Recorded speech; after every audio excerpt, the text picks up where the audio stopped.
Well, hello, friends. This is the Story Break, and this is Tommy Oakes. Welcome. Glad to have you.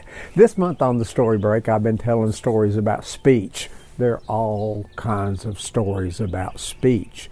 There are all kinds of verses in the Bible about speech.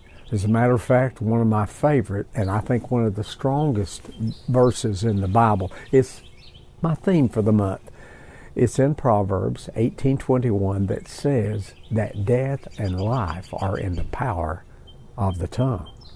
And you have to live with the consequences of your words.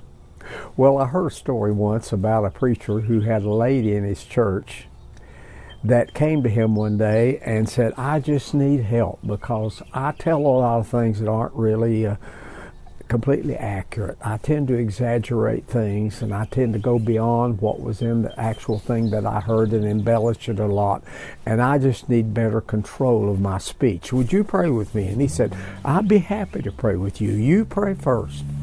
Well, the lady started praying, and she said, Lord, you know that I tend to exaggerate sometimes, and I tend to embellish things sometimes, and this is a kind of a weakness that I have. Well, the preacher interrupted her and said, listen, just call it lying and you might get over it. And that's the end of that. Thanks for coming to the Story Break. See you next time.